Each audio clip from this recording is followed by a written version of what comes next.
In the morning, we spoke about the autonomic nervous system. That's already quite useful, but that alone is too raw. It doesn't tell you much beyond, okay, I can just try to keep activating both. There are other systems that regulate the autonomic nervous system. Remember, autonomy means something that acts on its own will. So there's something about your body that acts on its own intelligence. It's autonomic. It's doing it on its own. So who programmed that? Who programmed that autonomic thing? One of our possible insights from a spiritual or healing process is it's partly trauma. Every time you got exposed to something terrifying, something scary, dangerous when you were young, already your heart was being programmed. Already your brain waves were being conditioned. That's called the response mechanism. And in the process, the two major response mechanisms that we want to study is the stress response mechanism and the rewards mechanism, addiction or fear. These are the top two response mechanisms that drive the emotional human being on a daily basis. And it is true that we're not just cognitive. A lot of our decisions are made emotionally. It's based on what feels good, what feels right, what feels wrong. And the body is always deciding. So do you see how trauma comes in? We're responding to the things we don't like. Do you see the value of the work? You ask someone to lay down, to open, to relax, to become vulnerable, and then, okay, they're open. I'm going to trigger them. You allow them to get scared. And when they're scared, they're made to face the things that they're not looking at. You're creating conditions where they can respond differently. That's why you want to scare them. So then from fear, courage can appear. The autonomic nervous system becomes your ally in that way. Because people are conditioned, there is value to getting people to respond. That's why the catharsis, that's why the emotion, that's why everything that we're doing. Like one of the most common feedbacks we get, like people like Carrie's been doing this for years, Italy. Me, what I hear, and probably a lot of you hear, and you might be speaking this like, I like this because I'm not reacting the same way to my boss, to life, at the government, at the war. I'm not so scared anymore. It's like I'm more peaceful. You know what I mean? It's like I'm not so angry. Those things used to trigger me. But now it seems like I'm less reactive as a person. That means your autonomic nervous system is changing. The things that used to scare you may not be scaring you as much anymore. But this shows up usually, could be weeks, months, and then years down the line. So that's one of the problems. We're too reactive. We're too sensitive. This will make you more sensitive, but this will also desensitize you if you are too sensitive. You know, you're too guarded, you're too protective. So autonomy will change, the thing that controls will change. And what you want to track then is the energy looks like this, right? It's the two. They're always turning into each other. My usual metaphor is light. What is light? Light is an electromagnetic wave. The most basic element in the universe is electricity and magnetism turning into each other. The masculine and the feminine, cold and warm. They're always dancing. You can't really have just one higher and one lower. The more you want to bring something up, it's going to go down. Anything that's down, it has no other direction but to go up. So there are always these polarities that are doing this. And this is happening in your heart rate, There has to be heart rate variability. This is happening in the brain waves. You can't just hold a singular brain wave. Delta, theta, alpha, beta, gamma, HOF, mu, SMR. The super slow and the super fast are actually turning into each other. That's the dance, the helix, the double helix. There is a pattern on how the autonomic nervous system hopes to achieve your regulatory system within 24 hours or 12 months. So that's either the circadian rhythm, circa diem, about 24 hours, about a day, or the circannual rhythm. So for those who live in Europe, it's not just the daily. For women, you have an infradian rhythm called the monthly cycle. So sometimes you're up, sometimes you're down. So the core theme there is rhythm. You can't just be up, you can't just be down. It can't just be light or dark. They need to dance with each other, holding balance in check. What we would study is how does that work, and then number two, what does it look like? Not just what is it made of, but how is it designed? Our species designed it alongside nature because we all live in the same earth. Sun comes up, sun comes down, moon goes up, moon goes down, depending on where you live. Yes, it's going to stay up longer, go up earlier in some places, but still, we all have the sun and the moon interacting with each other. So autonomic nervous systems will have similarities across the earth. And one of the similarities is it's clock-based. There's a clock, there's a body clock, and that body clock maintains the rhythm. So when we're conducting the journey, what you're doing is you're altering the clock. You're changing the clock. That is one of the biological explanations for what is happening. That clock is really old. It's ancient. I don't know how you would track the age of that. When you look at your ancientness, it's based on that clock. The story of our species is in that clock because we have been on the earth for a long time. So we needed to manage our energy. You needed to know, okay, when do I hunt? When do I take care of the kids? When do I run away from the lions and the dinosaurs? And then when can I rest? You had to coordinate all of that so that you knew when to go up and then when to go down. Stimulate and then inhibit. And that had to be in relation to light and dark. So when you do ask someone to lay down, you're actually messing with the clock in a good way, but you are altering the clock. You're changing the clock. And that alters time. So I want to go into just a little bit of Dutch science today. I love Dutch science. I love Dutch science primarily because the theory of the black hole comes out of this country. We are going to the black hole. The black hole is the part of the universe where magnetism is infinite. And when you have infinite magnetism, what you have is infinite time.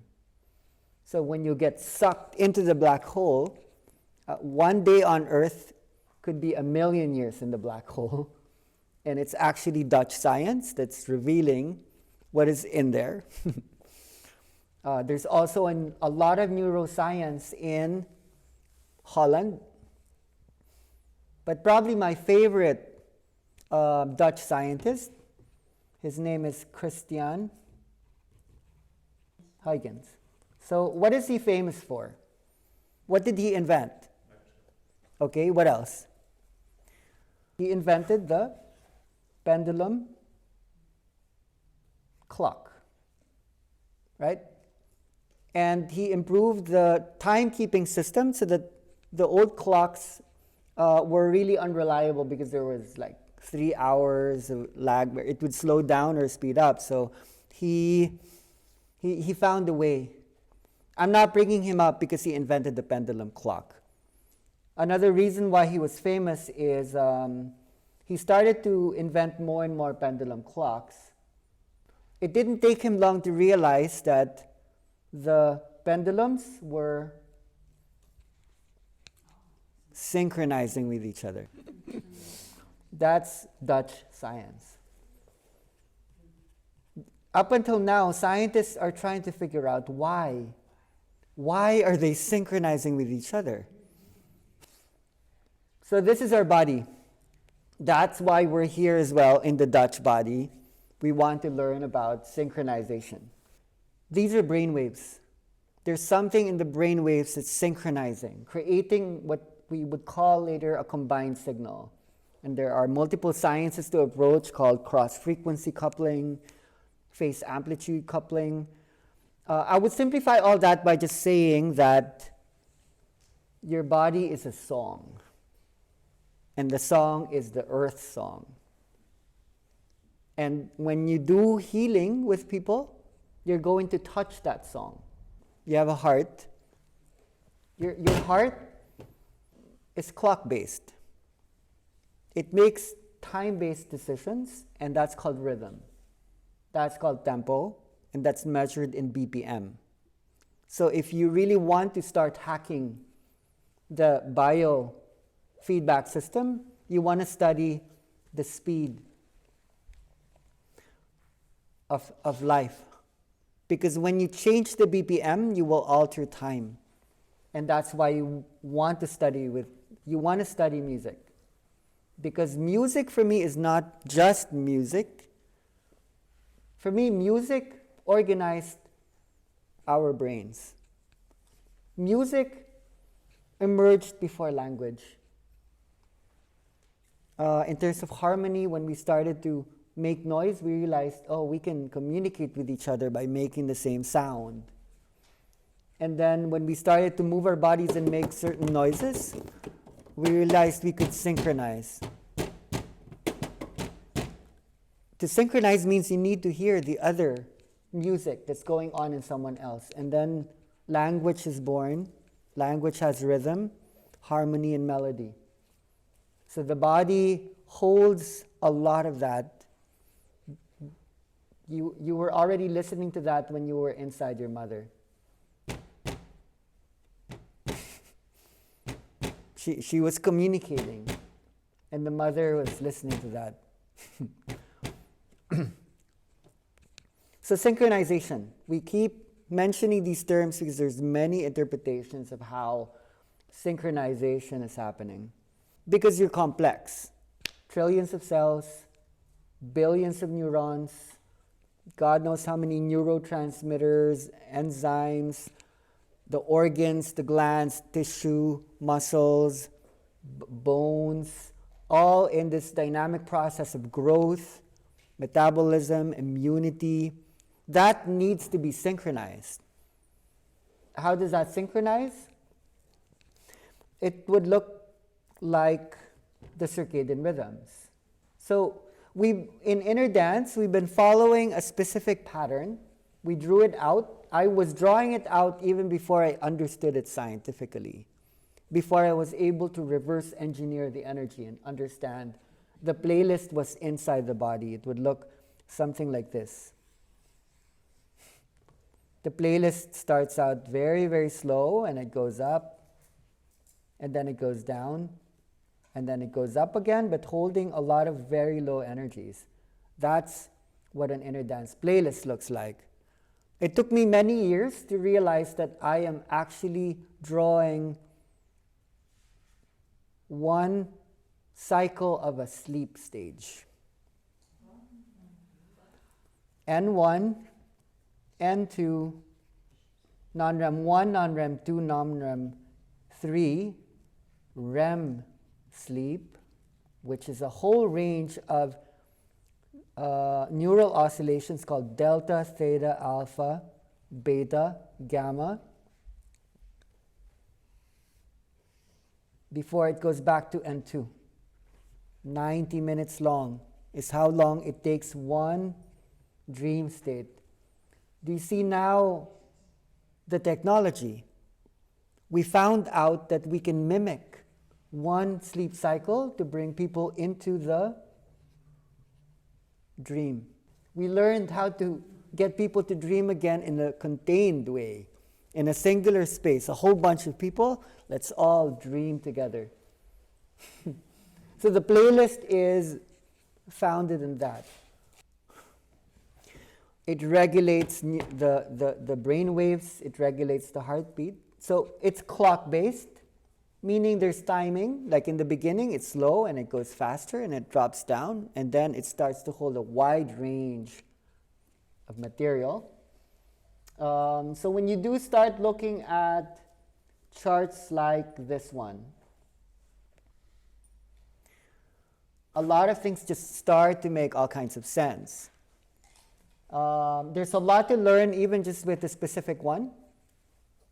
That's an 8-hour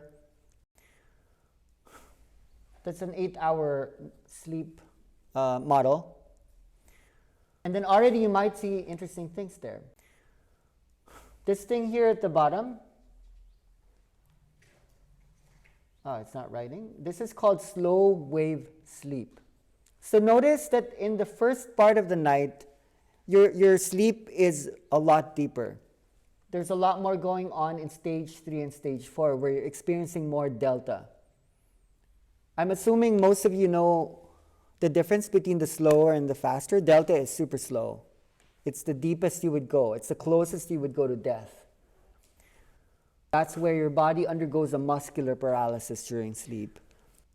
In the first hour, you're necessarily going into deep delta, but that's not happening so much anymore in the latter stage at night. And then notice REM on between hour 5 and hour 8. REM or dream is longer. Now, what we know so far is that healing, magic, regeneration happens in REM. And if you can experience more REM, you don't actually need to sleep that much. So when I was living alone on the island, eating just coconuts and later on eating almost nothing, I stopped sleeping. The only reason why you need to sleep is to go into REM, because when you do study the brain, when people are in REM, it looks like the brain state of a person who's awake. REM is balancing the lowest and the highest. And if you can hold that, you wouldn't need to sleep that much. But again, one of the reasons though why we're sleeping a lot is we're digesting food because we're eating too much. If you weren't eating that much, you wouldn't actually need to sleep. I consider sleep beautiful, but I also find it extremely boring. There's so much you want to do, and you're sleeping 1/3 of your life. I would bet a lot of you are doing energy work. Some of you aren't sleeping as much. You want to check in with that, like how because you're dreaming awake. And dream isn't just an adventure. It's a brain state. So that's why they call it paradoxical sleep. The only reason why you're sleeping is to wake something up. So I would bring up another Dutch scientist. And this one maybe you haven't heard about. His name is Friedrich van Eyden. Oh, sorry, and thank you. This is his name. What is he responsible for? What is his science? What terminology did he give the world? Which is going to be Friedrich van Eyden, E-E-D-E-N. He came up with the term lucid, and then you complete. The term lucid dreaming came from a Dutch scientist. And that's cool. He gave us the notion that you can actually wake up whilst you are dreaming. And he gave the conditions for when that would be lucid dreaming or not. That's why I like Dutch science. Time, space, black hole, and synchronization. is in your bodies. Going back to this guy again, for example, Christian Huygens, he is one of the first horologists. Horology is the scientific study of time. So then when I do talk about Dutch science is the study of time. That's why this energy belongs here. We will synchronize time together. So here's one knowledge. Here's one knowledge in science. There are three main states of consciousness. There's wake state, and then there's two types of sleep. There's sleep that's in REM, rapid eye movement, which is when dreaming happens, and then there's sleep that is non-REM sleep. This is not complete, because if you're experiencing this energy, you're finding one more state of consciousness, which is wake REM. So there's actually four that's being modeled now. The consciousness we're experiencing is this, wake REM. We're dreaming awake. It's very hard to dream awake. So what we're experiencing is lucid waking. Because when we are dreaming while sleeping, we're still escaping. We're forgetting. And if there would be remembrance, we need to hold strongly this new state. But this has been held back. This is the state of magic, shamanic. This is the state of psychosis. This is the state of weird, strange. This is the state of you can't show up at work looking like that and being like that. This is too much. So now this is being modeled. It's sneaking in this state of dream time. There are animals that don't actually sleep in certain ways. A part of their brain is always awake. One of those is the dolphin. And a lot of you know dolphins have the highest brain capacity of all animals, a lot more than humans, almost double. And they're able to do that because they're in constant REM. They're able to hold it. And thus, they have this ability that is very present in inner dance, where they can send out sound and receive the image of the space. And that's called echolocation. They have a sonar. So when we do use sound, we're teaching people to become like dolphins. They're receiving sound, the bodies, and then they're seeing images. That's one sign that you are increasing brain capacity when you're creating connections between the auditory cortex and the visual cortex. And then you're strengthening connections with the corpus callosum, the arcuate fasciculus. And when you do that, people aren't so concerned about what things mean. They start creating meanings from within. You're actually able to construct a reality from the inside and not be victimized by what's happening on the outside.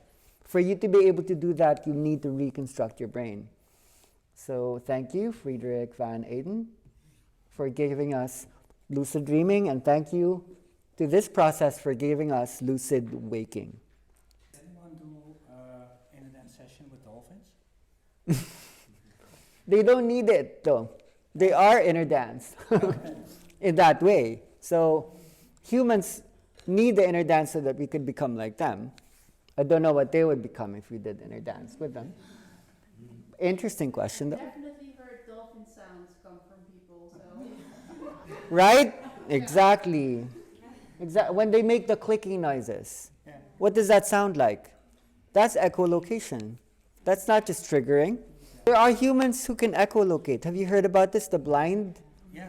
Who can send out sound and they receive the images. They can go skateboarding, they can ride a bike. Even see color, for example. Exactly. It's like there's something in the brain that can actually transform mechanical waves into electrical waves, analog data into digital data. So now that we have these basic frames, we can do stuff with it. Here's where we can start going a little bit into chemistry.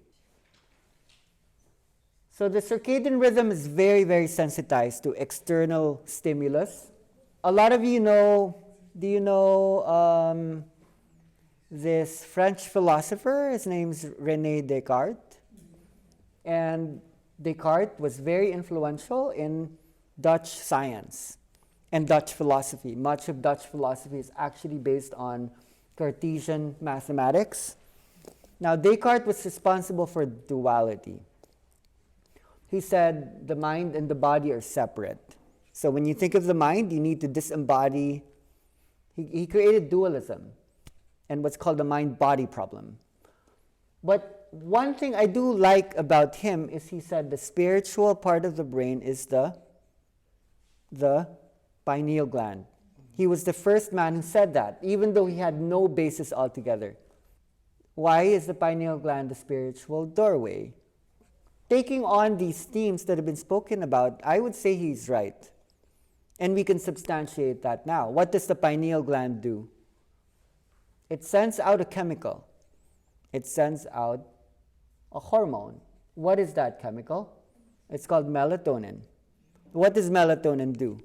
It's responsible for making you sleep and then to go into the dream state. So he was right. The pineal gland actually lets you dream. So understanding that the pineal gland is very sensitive to the light and dark cycle, it's so simple. When you ask someone to lay down and to close their eyes, it doesn't matter what time of the day it is. You actually start releasing melatonin. And so even if people are awake, they start to go into the dream. That's what you're doing. So that's one of the chemicals. There will be a lot of chemicals that would be interesting for you in the long term if you can handle the data. We would be studying when you're awake, when you're in slow wave sleep, and when you're in REM state, what's happening to oxytocin, dopamine, cortisol, serotonin, epinephrine, norepinephrine, glutamate, GABA, acetylcholine, the growth hormone, orexin, histamine, melatonin. I put there prolactin. There's a lot, but it just didn't fit here when I was drawing it out during a Zoom class. What matters is it's being spoken so that if you're interested in it, you might want to study it. The addiction chemical, the stress hormone, the immunity chemical, the fight or flight chemical. All of these make the energy go up and down. So everything that you do will affect these. This is long-term study material, but it's enough to start with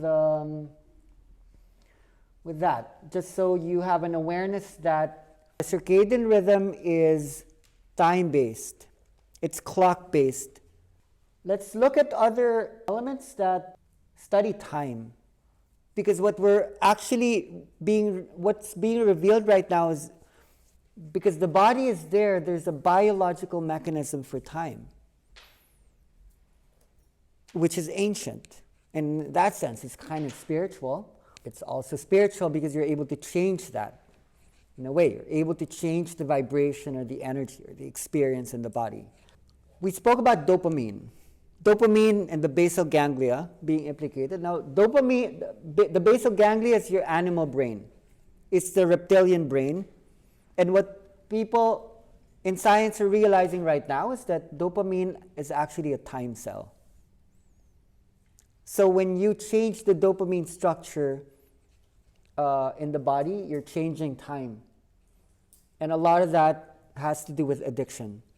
Of when you're going to get your reward, when are you going to eat your breakfast, when are you going to... Because a lot of you are coming into the work through our beautiful Nadia. We will bring this up. The heart has a pacemaker.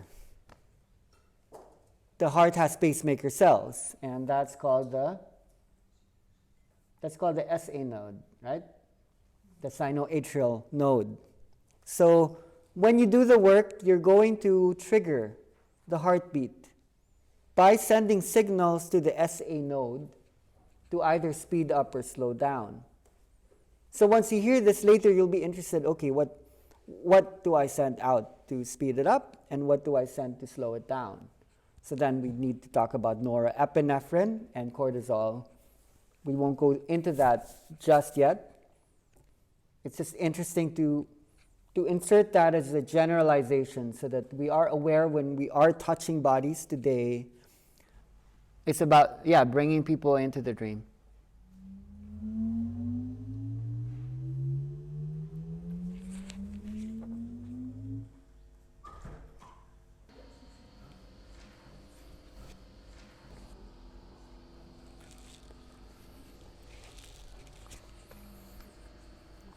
So anything that you hold that can alter the rhythm can alter awareness.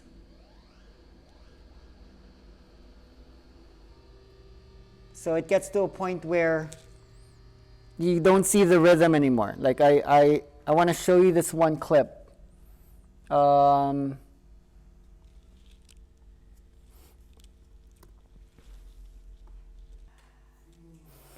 That holds a lot. In the inner dance historical context, most of the music that we use in a recognizable BPM kind of time signature in like the rhythm in most music, let's say most recognizable music that's either emotional or energetic would be around 60 to 100 beats per minute.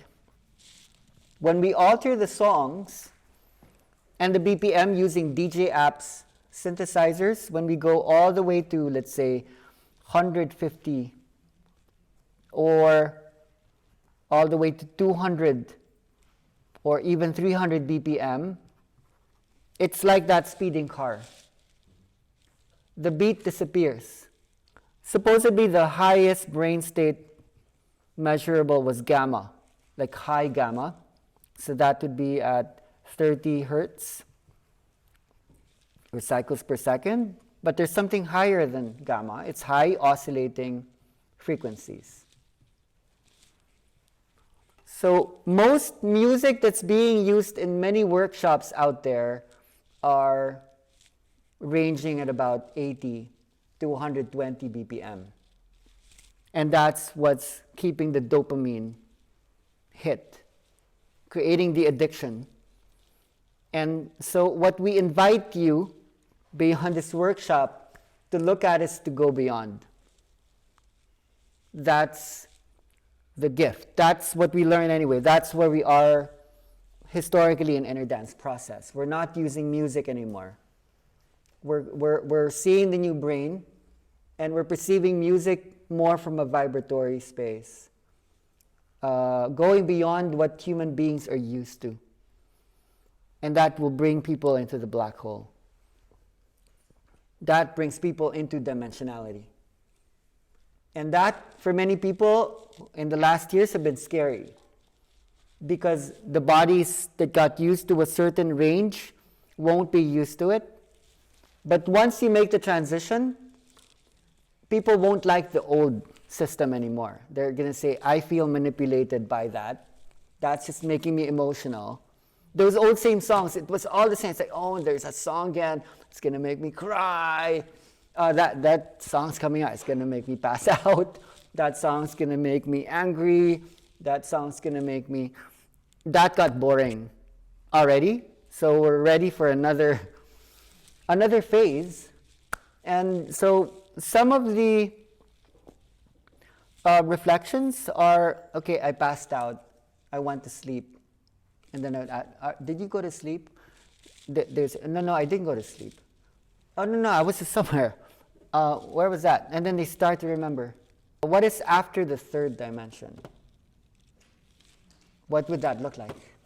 You have to wake up sleep. What if you woke up and you were sleeping, but you were still sleeping? What would that look like? It wouldn't look the same. in the black hole, there's a lot more time than today. So what you would access is the cosmos. And I'm so sure a lot of you have been going there already anyway. I'm so sure that many of your experiences are providing you a glimpse. And that usually happens when things drop. You know, there was a build-up, and when it drops, like boom, you're not here anymore. So there's actually a system to do it. And you can understand now why music could be interesting. Has been interesting, but could even be more interesting if you could study the tools.